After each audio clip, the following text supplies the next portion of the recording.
Hello everyone and welcome to this space. This is Life Every Day with Rachel, and tell a friend to tell a friend to subscribe to this channel. If you're new here, kindly make sure that you subscribe to this channel and turn on the notification bell so that you'll be notified when we upload a new video. So today I want us to talk about single parenthood, and I'll do this in episodes, and the first episode, the part 1 of the episode, is single parenthood explained and its causes.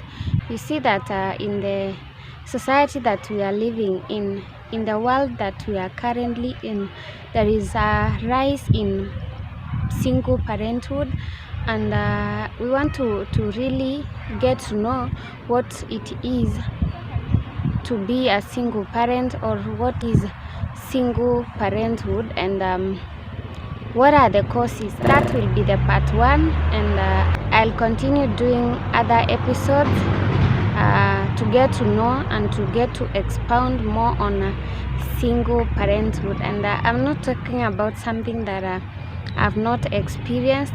By the way, I've been raised by a single parent from 2007 when I was in class 5. So I'll be sharing my view concerning single parenthood. And yeah, what is single parenthood?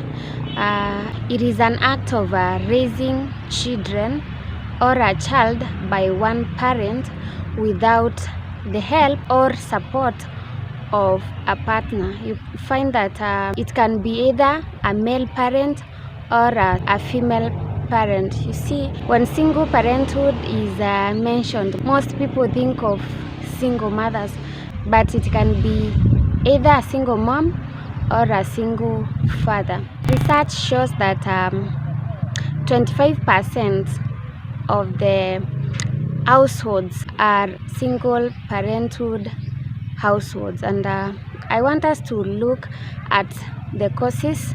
What causes single parenthood, or what makes people to be a single mom or a single father? And the number one and the leading cause of single parenthood is divorce. And divorce is a situation whereby you find that two people are married, a man and a woman, but it reaches a point that they can no longer stay married, and they choose to go their separate ways. That is what we call divorce. When such an incident happens, you find that when children are involved in that marriage, you find that the two parents cannot stay with the children at the same time. So it becomes difficult for the two parents to raise their children together, because they come to a point that they have to go separate ways, and in this case they will choose who to go and live with the children. Number 2 is death, and this is unfortunate situation and unavoidable. You find that when two people are married and one dies, by default the other partner will stay with the children, and they will have to raise the children single-handedly. Number 3 is abandonment. Yeah, abandonment is a state whereby you find that you are in a relationship with someone, or you are engaged or even married, and you got children, but it comes a point where your partner abandons you.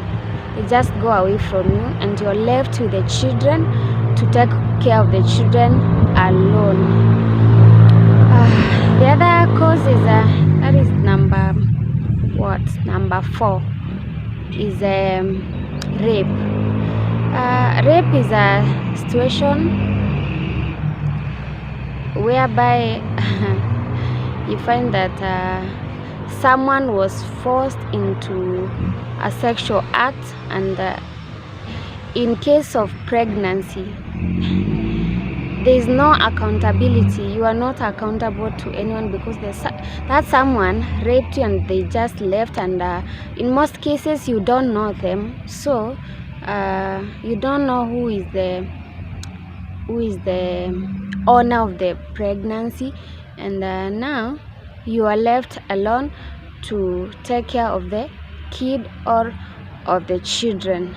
That's a very unfortunate situation because you're forced to raise a child or children of someone that you even don't know in most cases. Number 5 is single parenthood by choice.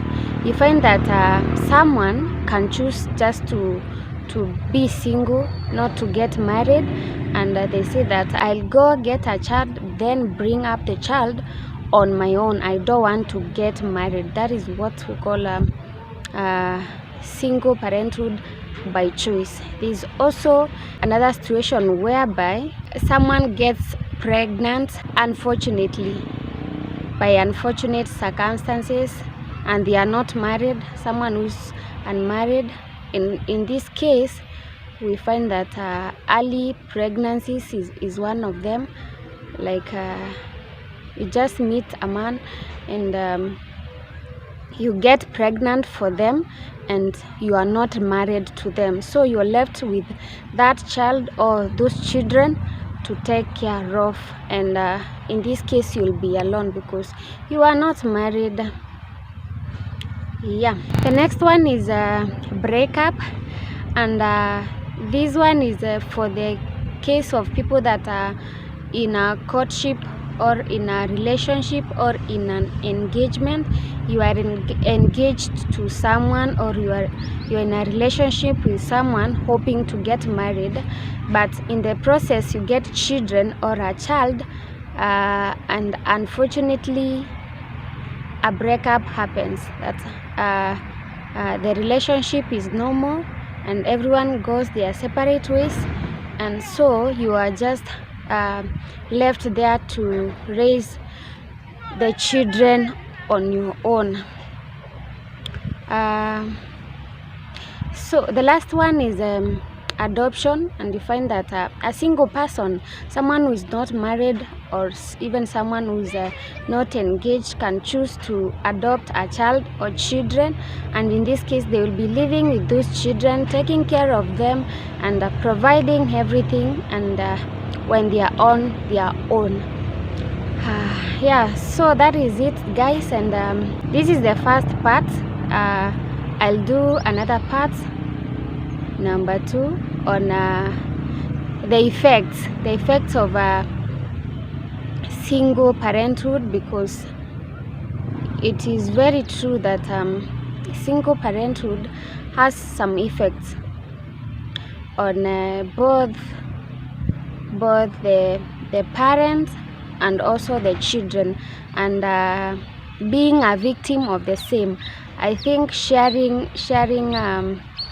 from my experience will help a lot, and I'll just be sharing my insights and my thoughts and what I have experienced as a child who have been raised up by a single parent. And in this case I was raised by my mom. So I'll be covering that in the next part, so stay tuned. I love you all. Bye.